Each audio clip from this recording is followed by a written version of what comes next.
Hi, we're back. So we're going to continue reading chapter 14, The Light of Guiltlessness. We're going to pick up where we left off. We read 7 sections of the 12. So we're going to continue with the 8th section. The Sentinels of Darkness. The Sentinels of Darkness. 1. The journey that we undertake. Te entrego este instante santo, sé tú quien dirige, pues solo quiero seguirte, segura de que tu dirección me brindará paz.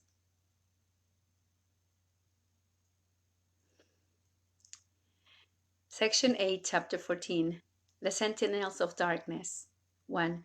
The journey that we undertake together is the exchange of dark for light, of ignorance for understanding. Nothing you understand is fearful. It is only in darkness and in ignorance that you perceive the frightening, and you shrink away from it to farther darkness. And yet it is only the hidden that can terrify, not for what it is, but for its hiddenness. The obscure is frightening because you do not understand its meaning. If you did, it would be clear, and you would be no longer in the dark. Nothing has hidden value, for what is hidden, cannot be shared, and so its value is unknown. The hidden is kept apart, but value always lies in joint appreciation. What is concealed cannot be loved, and so it must be feared. 2. The quiet light in which the Holy Spirit dwells within you is merely perfect openness, in which nothing is hidden and therefore nothing is feared. Attack will always yield to love, if it is brought to love, not hidden from it.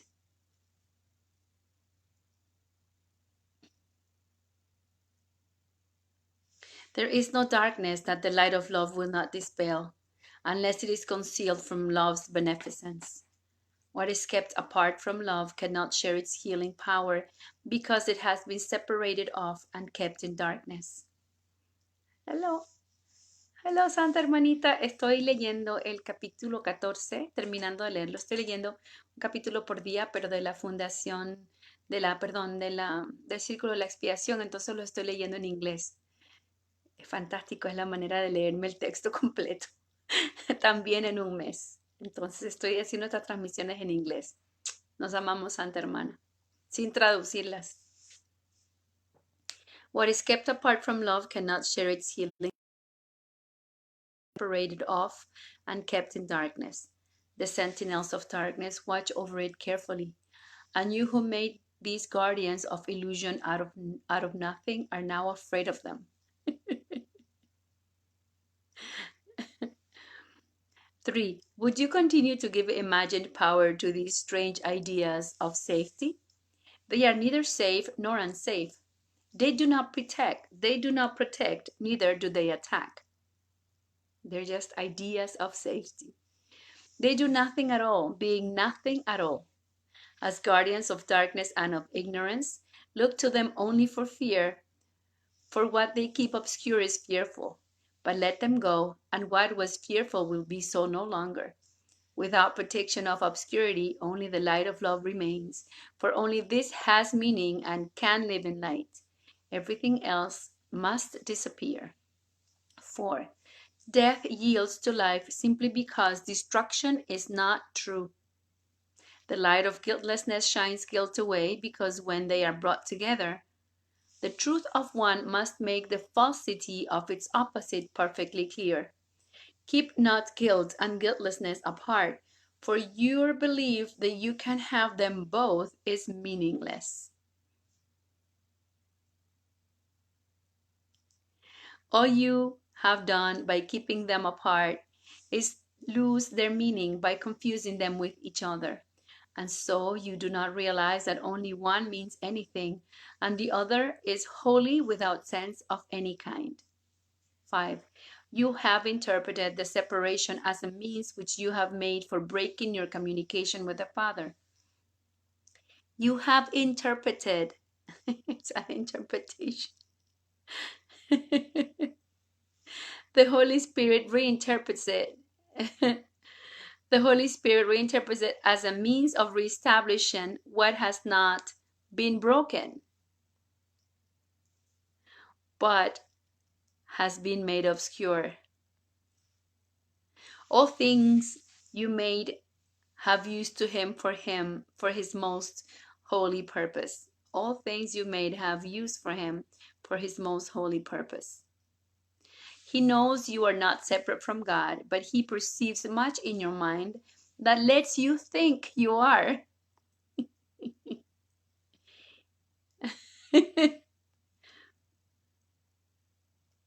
All this and nothing else would he separate from you. The power of decision which you made in place of power of creation, he would teach you how to use on your behalf. You who made it to crucify yourself must learn of him how to apply it to the holy cause of restoration. 6. You who speak in dark and devious symbols do not understand the language you have made. It has no meaning, for its purpose is not communication, but rather the disruption of communication. If the purpose of language is to communicate, how can this tongue mean anything? Yet, even this strange and twisted effort to communicate through not communicating holds enough of love to make it meaningful. If it's interpreted, is not its maker. That's a good point. You who made it are but expressing conflict from which the Holy Spirit would release you. Leave what you would communicate to him. He will interpret it to you with perfect clarity, for he knows with whom you are in perfect communication. 7. You know not what to say, and so you know not what is said to you.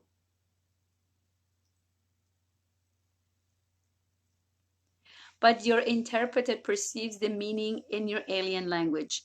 He will not attempt to communicate the meaningless, but he will separate out all that has meaning, dropping off all the rest, and offering you true communication to those who communicate as truly with you.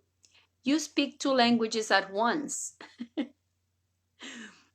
and this must lead to unintelligibility.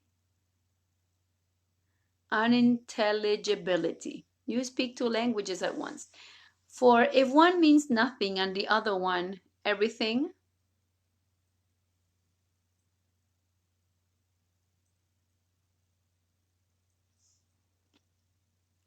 that one is possible for purpose of communication. The other, but interferes with it.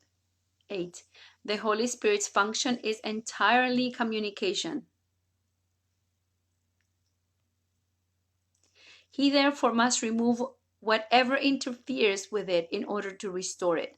Therefore, keep no source of interference from his side. Keep no source of interference from his side, for he will not attack your sentinels.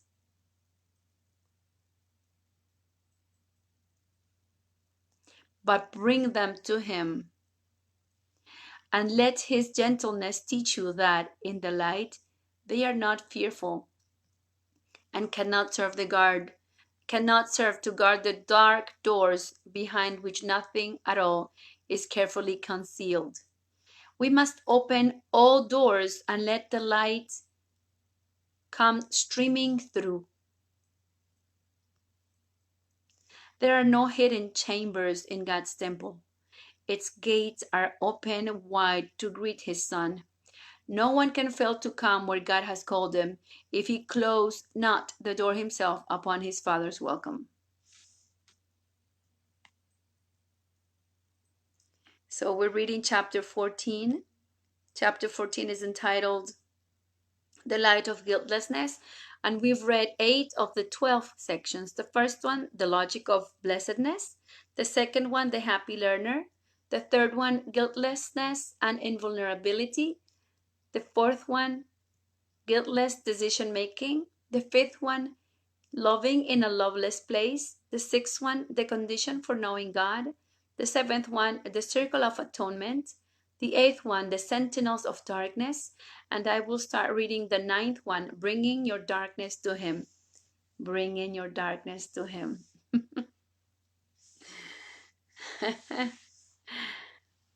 What do you want? Light or darkness?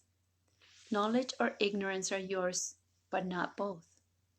Opposites must be brought together and not kept apart. For their separation is only in your mind, and they are reconciled by union, as you are. In a union, everything that is not real must disappear, for truth is union.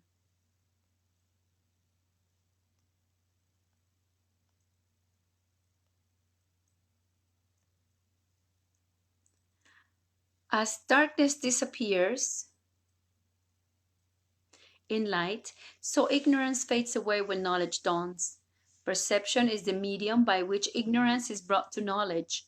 But the perception must be without deceit, for otherwise it becomes the messenger of ignorance rather than a helper in the search for truth. 2. The search for truth is but the honest searching out of everything that interferes with truth. Truth is and can be neither lost nor sought nor found. It is there wherever you are, being within you, but it can be recognized or unrecognized, real or false, to you. If you hide it, it becomes unreal to you because you hid it and surrounded it with fear. Under each cornerstone of fear on which you have erected your insane system of belief, the truth lies hidden. Yet you could not know this, for by hiding truth in fear, you see no reason to believe. The more you look at fear, the less you see it, and the clearer what it conceals becomes. 3. It is not possible to convince the unknowing that they know.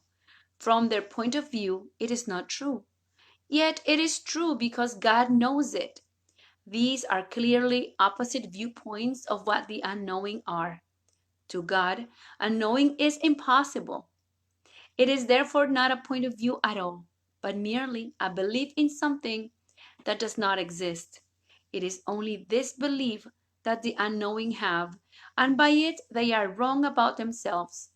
They have defined themselves as they were not created. Their creation was not a point of view, but rather a certainty. And certainty brought to certainty does not retain any conviction of reality. 4. You must have noticed that the emphasis has been on bringing what is undesirable to the desirable, what you do not want to what you do. You will realize that salvation must come to you this way if you consider what dissociation is. Dissociation is a distorted process of thinking whereby two systems of belief which cannot coexist are both maintained. It has been recognized that if they were brought together, their joint acceptance would become impossible. But if one is kept in darkness from the other, their separation seems to keep them both alive and equal in their reality. Their joining thus becomes the source of fear, for if they are met, acceptance must be withdrawn from one of them. 5. You cannot have them both, for each denies the other. Apart, this fact is lost, for each in a separate place can be endowed with firm belief. Bring them together, and the fact of their complete incompatibility is instantly apparent. One will go because the other is seen in the same place. Light cannot enter darkness when a mind believes in darkness and will not let it go. Truth does not struggle against ignorance, and love does not attack fear. What needs no protection does not defend itself. Defense was of your making. God knows it not. 6. The Holy Spirit uses defenses on behalf of truth only because you made them against it.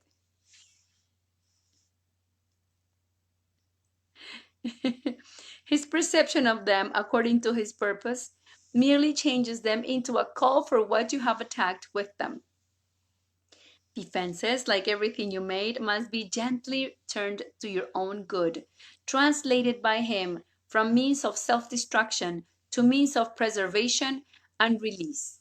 His task is mighty, but the power of God is with him. Therefore, to him, it is so easy that it was accomplished the instant it was given him for you. 7. Do not delay yourself in your return to peace by wondering how he can fulfill what God has given him to do. Leave that to him who knows. You are not asked to do mighty tasks yourself. You are merely asked to do the little he suggests you do, trusting him only to the small extent of believing that if he asks it, you can do it. You will see how easily all that he asks can be accomplished. 8. He asks of you but this: bring to him every secret you have locked away from him. Open every door to him and bid him enter the darkness and lighten it away. At your request, he enters gladly. He brings the light to darkness if you make the darkness open to him. But what you hide he cannot look upon, for he sees for you, and unless you look with him, he cannot see. The vision of Christ is not for him alone, but for him with you. Bring, therefore, all your dark and secret thoughts to him, and look upon them with him. He holds the light, and you the darkness. They cannot coexist when both of you together look on them. His judgment must prevail, and he will give it to you as you join your perception to his. Joining with him in seeing is the way in which you learn to share with him the interpretation of perception that leads to knowledge. 9. You cannot see alone. Sharing perception with him whom God has given you teaches you how to recognize what you see. It is the recognition that nothing you see means anything alone. Seeing with him will show you that all meaning, including yours, comes not from double vision, but from the gentle fusing of everything into one meaning.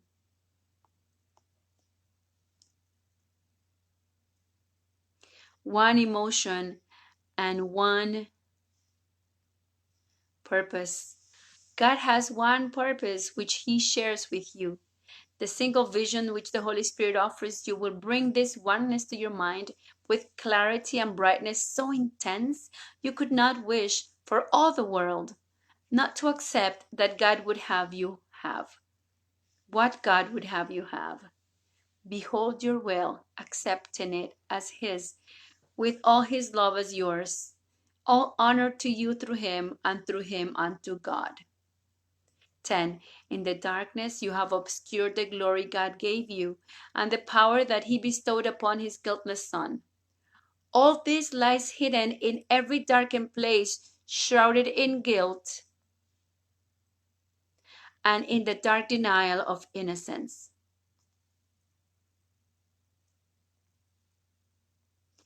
Behind the dark doors which you have closed lies nothing, because nothing can obscure the gift of God.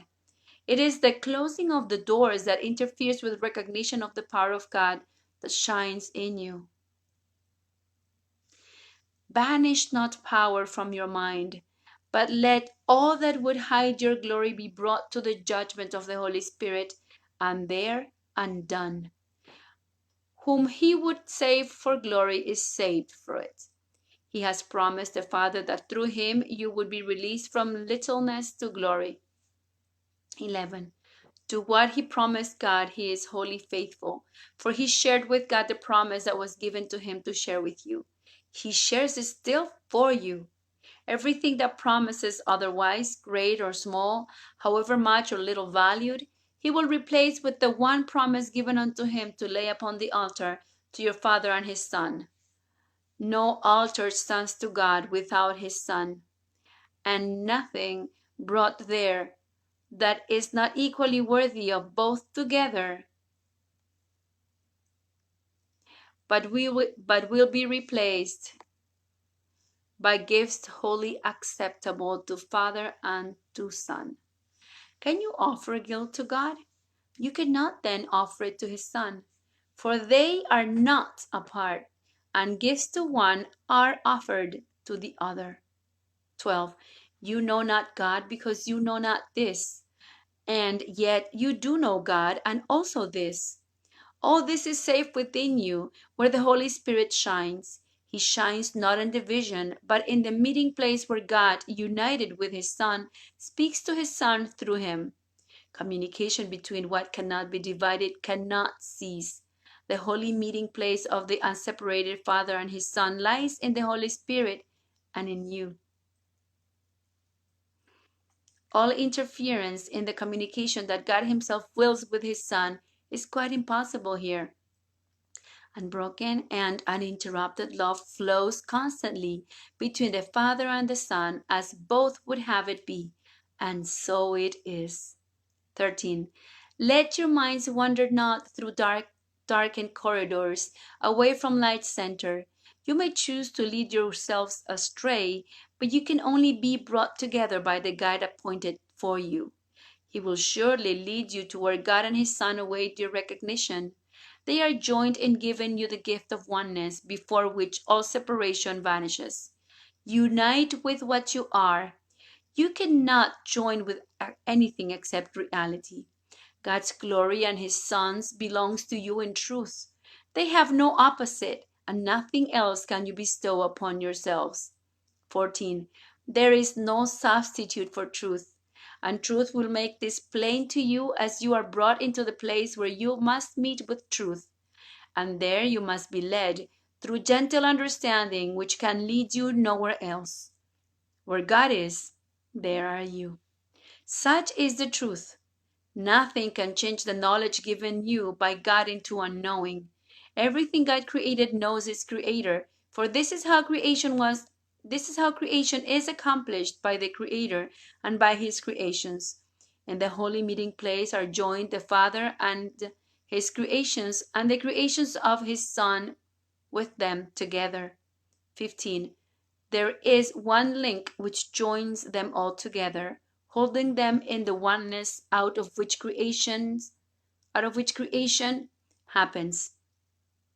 The link with which the Father joins himself to those he gives the power to create like him can never be dissolved.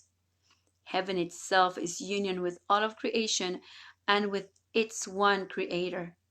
And heaven remains the will of God for you.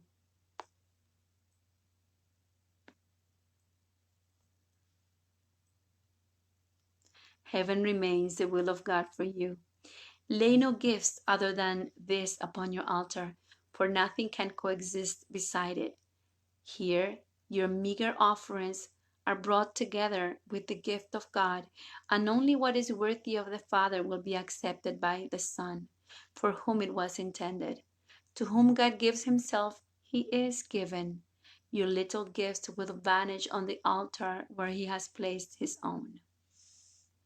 Okay, we've read 9 of the 12 sections. We're reading chapter 14. The light of guiltlessness. 1. The logic of blessedness. 2. The happy learner. 3. Guiltlessness and invulnerability. 4.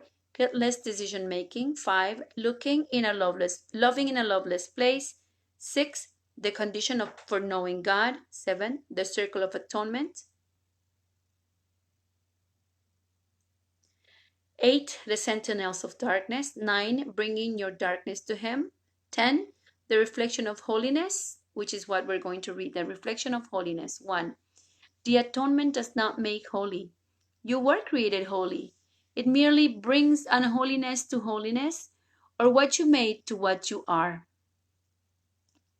The bringing together of truth and illusion, of the ego and God, is the Holy Spirit's only function. Keep not your making for your Father, for hiding it has cost you knowledge of him and of yourself. The knowledge is safe, but wherein is your safety apart from it? 2. The making of time to take the place of timelessness lay in the decision to be not as you were. Thus, truth Through truth, truth was made past, and the present was dedicated to illusion. And the past too was changed and interposed between what always was and now. The past that you remember never was, and represents only the denial of what always was. 3. Bringing the ego to God is but to bring error to truth, where it stands corrected because it is the opposite of what it meets, and is undone because the contradiction can no longer stand. How long can your contradiction stand when its impossible nature is clearly revealed? What disappears in light is not attacked. It merely vanishes because it was not true. Different realities are meaningless, for reality must be one. It cannot change with time or mood or choice or chance. Its changelessness is what makes it real. This cannot be undone. Undoing is for unreality, and this reality will do for you. And this reality will do for you. 4. Merely by being what it is does truth release you from everything that is not. The atonement is so gentle you need but whisper to it, and all its power will rush to your assistance and support. You are not frail with God beside you, but without Him you are nothing. The atonement offers you God. The atonement offers you God. The gift which you refused is held by Him in you. His Spirit holds it there for you. God has not left His altar, though His worshippers placed other gods upon it. The temple still is holy, for the presence that dwells within it is holiness. 5. In the temple, holiness waits quietly for the return of them that love it. For the presence knows they will return to purity and to grace. The graciousness of God will take them gently in and cover all their sins, all their sense of pain and loss with the immortal assurance of their Father's love. There, fear of death will be replaced with joy of living. For God is life, and they abide in life. Life is as holy as the holiness by which it was created. The presence of holiness lives in everything that lives, for holiness created life, and leaves not what it created holy as itself. 6. In this world you can become spotless. You can become a spotless mirror in which the holiness of your Creator shines forth from you to all around you.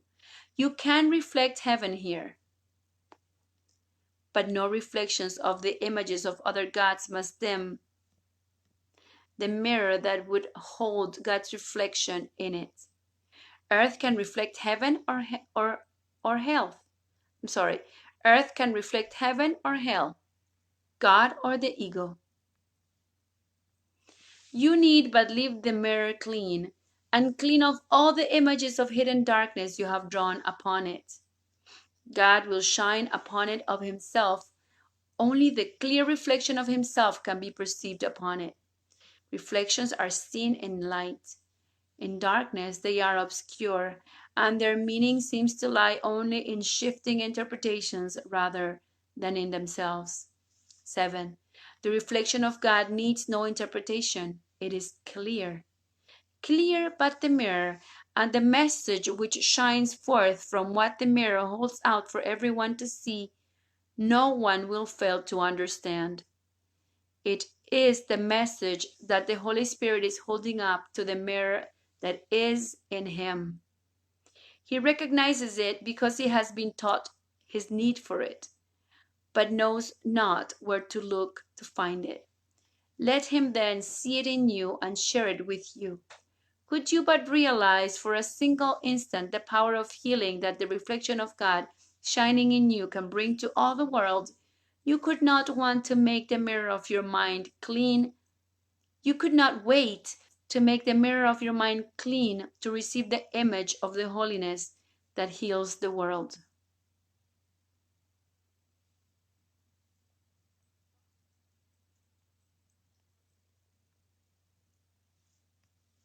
Eight, the image of holiness that shines in your mind is not obscure and will not change. Its meaning to those who look upon it is not obscure, for everyone perceives it as the same. They bring their different problems to its healing light, but all their problems are met only with healing there. The response of holiness to any form of error is always the same.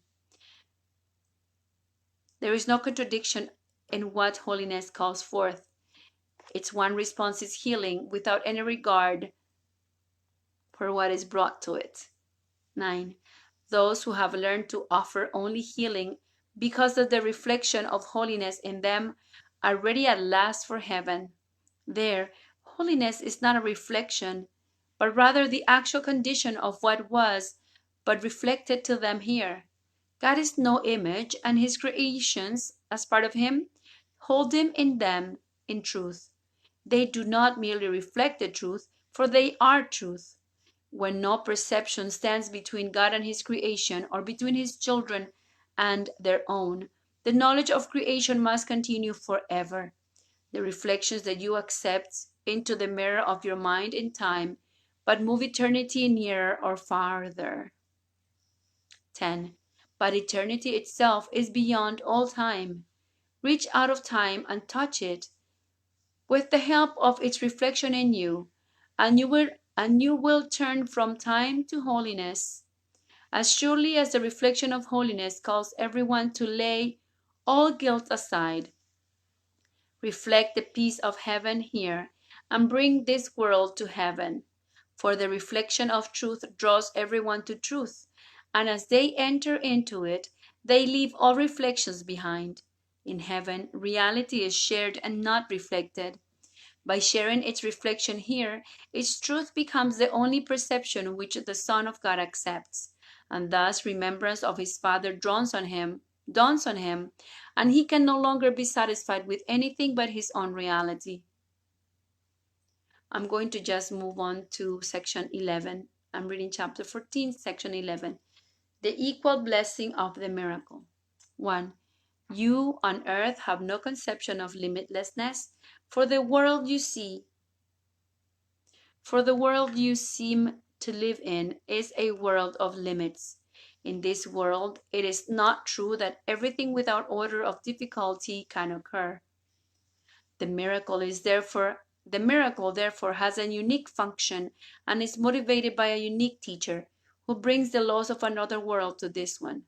The miracle is the one thing you can do that transcends order, being based not on differences but on equality. Miracles are not in competition, and the number you can do is limitless. They can be simultaneous and legion. This is not difficult to understand once you conceive of them as possible at all. 2. What is more difficult to grasp is the lack of order of magnitude, which stamps the miracle as something that must come from elsewhere, not from here. From the world's viewpoint, this is quite impossible. You have experienced the lack of competition among your thoughts, which, even though they may conflict, can occur to you together and in great numbers. You are so used to this that it can cause you little surprise. Yet you are also used to classifying some of your thoughts as more important, larger or better, wiser or more productive and valuable than others. And this is true about the thoughts that cross the minds of those who think they live apart. For some are reflections of heaven, while others are motivated by the ego, which but seems to think. 3. The result is a weaving, changing pattern that never rests and is never still.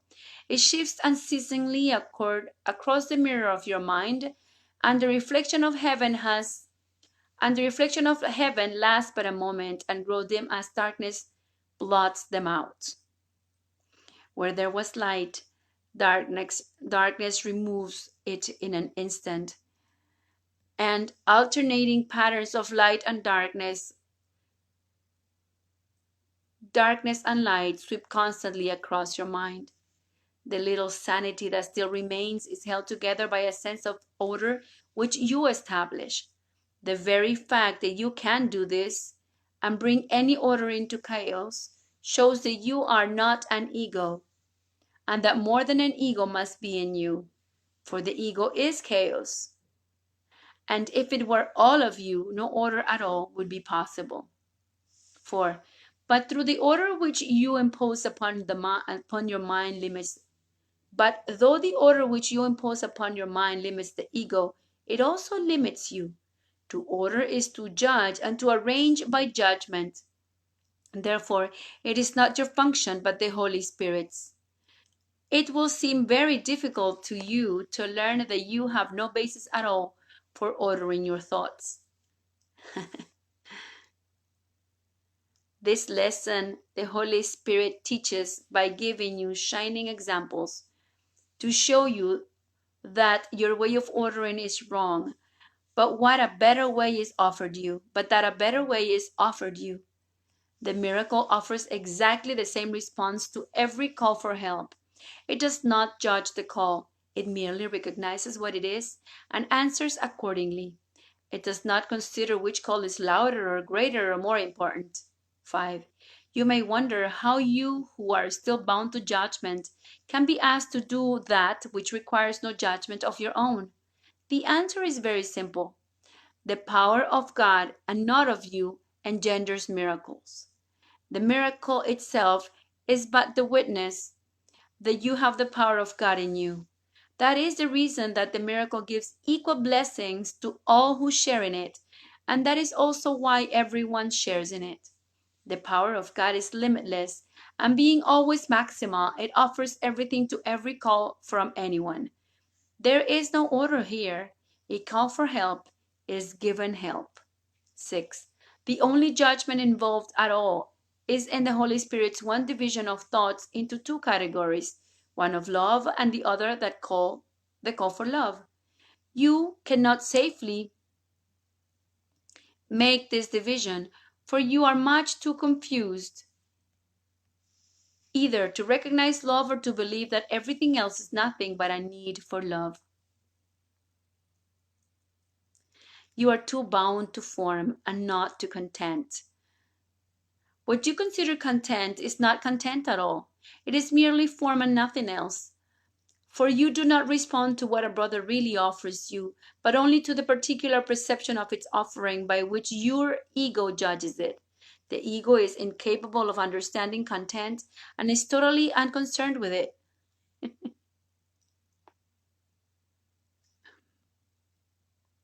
To the ego, if the form is acceptable, the content must be. Otherwise, it will attack the form. 7. You, who believe you understand something of the dynamics of the mind, let me assure you that you know nothing of it at all. For of yourselves you could not know of it. The study of the ego is not the study of the mind. In fact, the ego enjoys the study of itself and thoroughly approves the undertakings of the students who would analyze it, approving its importance. Yet they but study form with meaningless content. For their teacher is senseless, though careful to conceal this fact behind a lot of words that sound impressive, but which lack any consistent sense when they are put together. 8. This is the characteristic of the ego's judgments. Separately they seem to hold, but put them together and the system of thought which arises from joining them is incoherent and utterly chaotic. For form is not enough for meaning, and the underlying lack of content makes a cohesive system impossible. Separation therefore remains the ego's chosen condition, for no one alone can judge the ego truly. But when two or more join together in searching for truth, the ego can no longer defend its lack of content. The fact of union tells them it is not true. 9.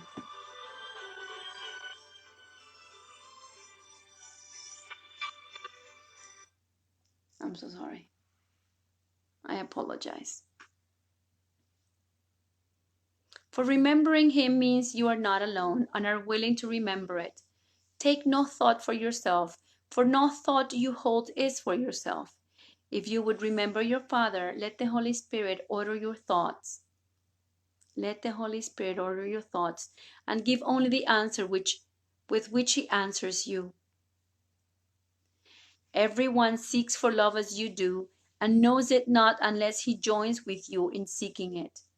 If you undertake the search together, you bring with you a light so powerful that what you see is given meaning.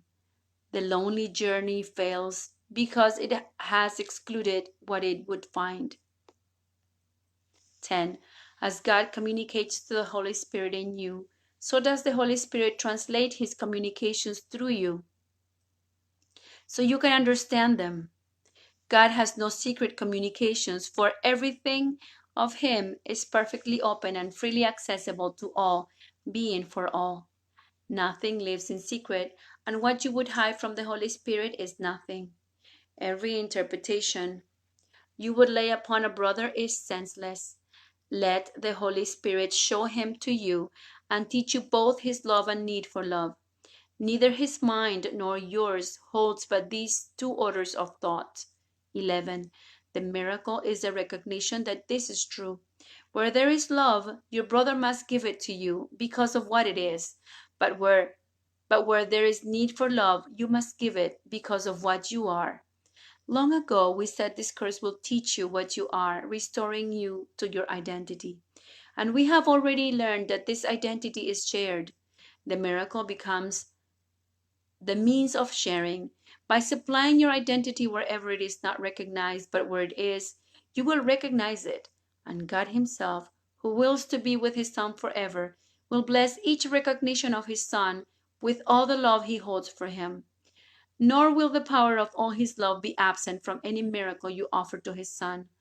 How then can there be any order of difficulty among them? Section 12. The test of perfect peace. 1. But the essential thing is learning that you do not know. Knowledge is power, and all power is in God. You who have tried to keep power for yourself have lost it. You still have the power, but you have interposed so much between it and your awareness of it that you cannot use it. Everything you have taught yourself has made your power more and more obscure to you. You know not what it is or where. You have made a semblance of power and a show of strength so pitiful that it must fail you. For power is not seeming strength, and truth is beyond a semblance of any kind. 2. Yet all that stands between you and the power of God in you is but your learning of the false and your attempts to undo the true. Everything you have learned is false. Be willing, then, for all of it to be undone, and be glad that you are not bound to it forever. For you have taught yourself how to imprison the Son of God, a lesson so unthinkable that only the insane in deepest sleep could even dream of it. Can God learn how not to be God? And can his Son, given all power by him, learn to be powerless? What have you taught yourself that you can possibly prefer to keep in place of what you have and what you are? 3. Atonement teaches you how to escape forever from everything that you have taught yourself in the past by showing you only what you are now. Learning has been accomplished before its effects are manifest. Learning is therefore in the past, but its influence determines the present by giving it whatever meaning it holds for you. Your learning gives the present no meaning at all. Nothing you have ever learned can help you understand the present or teach you how to undo the past. Your past is what you have taught yourself. 4. Let it all go. Do not attempt to understand any event or anything or anyone in its light, for the light of darkness by which you try to see can only obscure. Put no confidence in darkness to illuminate your understanding, for if you do, you contradict the light and thereby think you see the darkness.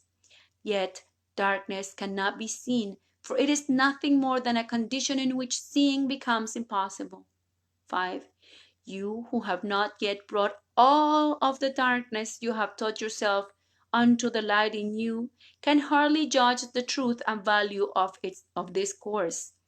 Yet God did not abandon you. And so you have another lesson sent from Him, already learned for every child of light by Him to whom God gave it. This lesson shines with God's glory, for in it lies His power, which He shares so gladly with His Son. Learn of His happiness, which is yours. 6. But to accomplish this, all your dark lessons must be brought willingly to truth and joyously laid down by hands open to receive, not closed to take. Every dark lesson that you bring to Him who teaches light, He will accept from you because you do not want it, and He will gladly exchange each for the bright lesson He has learned for you. Never believe that any lesson you have learned apart from Him means anything. 7. You have one test, as sure as God, by which to recognize if what you learned is true.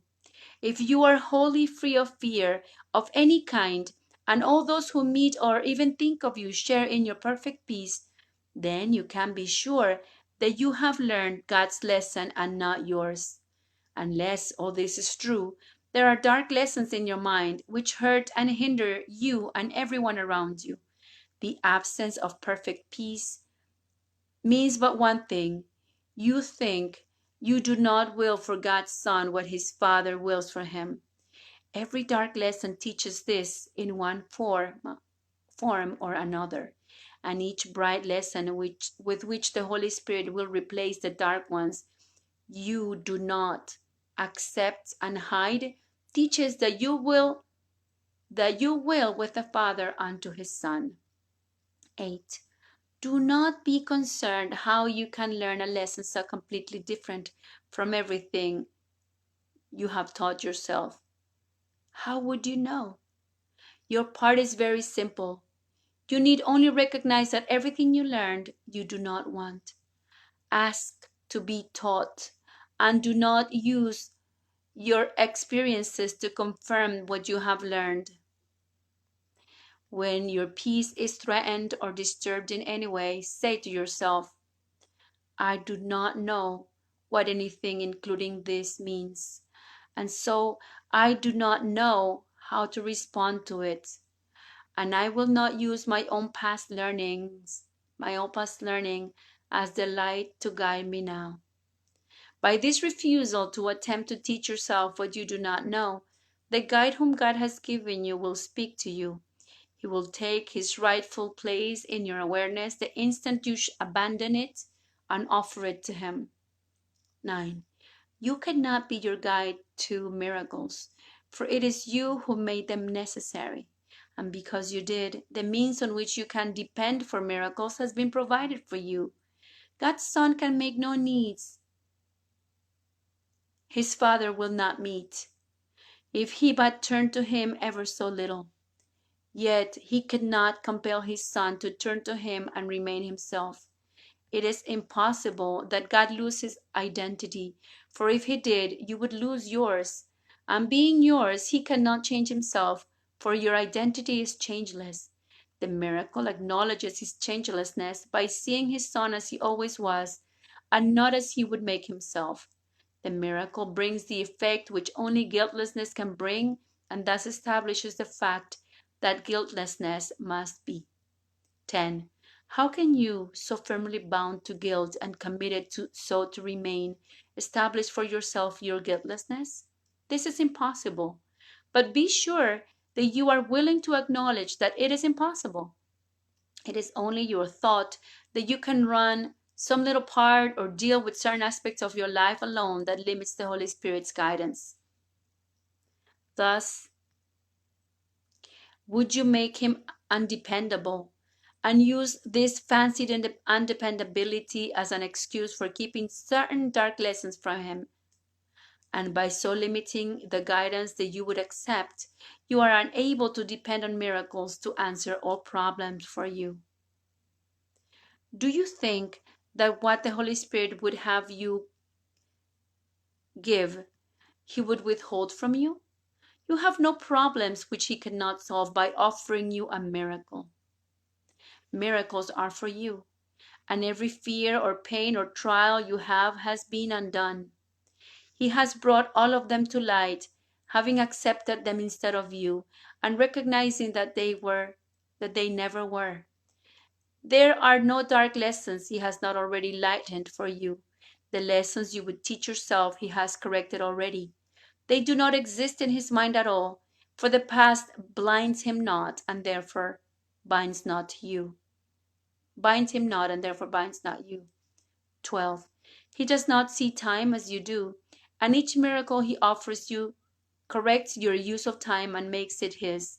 He who has freed you from the past would teach you you are free of it. He would but have you accept His accomplishments as yours, because He did them for you, and because He did, they are yours. He has made you free of what you made.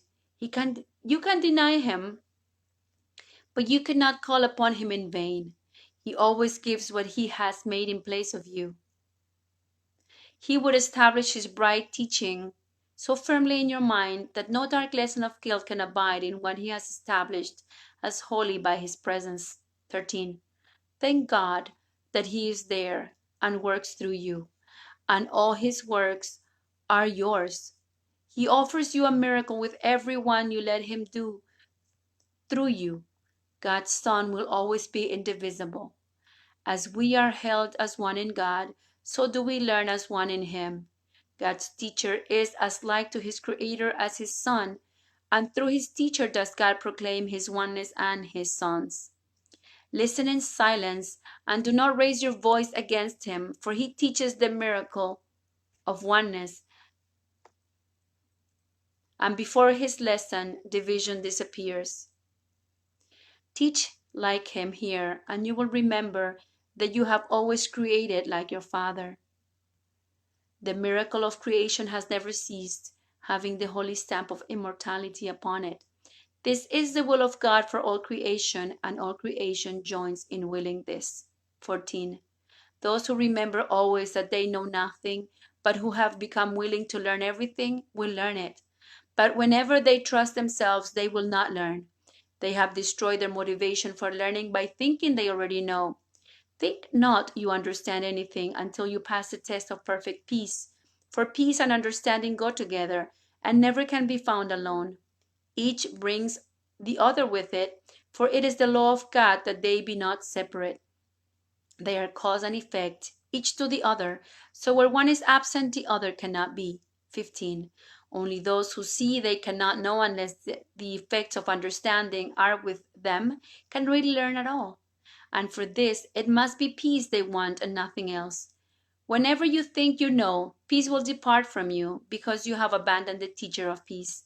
Whenever you fully realize that you know not, He will return, for you will have invited Him to do so by abandoning the ego on behalf of Him. Call not upon the ego for anything. It is only that you need do. The Holy Spirit will, of Himself, fill every mind that so makes room for Him. If you want peace, you must abandon the teacher of attack. 16. The teacher of peace can never abandon you. You can desert him, but he will never reciprocate, for his faith in you is his understanding. It is as firm as is his faith in his Creator, and he knows that faith in his Creator must encompass faith in creation. In this consistency lies his holiness, which he cannot abandon, for it is not his will to do so. With your perfection ever in his sight, he gives the gift of peace to everyone who perceives the need for peace and who would have it. Make way for peace, and it will come. For understanding is in you, and from it peace must come. 17. The power of God from which they both arise is yours as surely as it is his.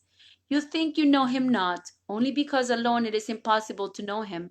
But see the mighty works that he will do through you, and you must be convinced you did them through him.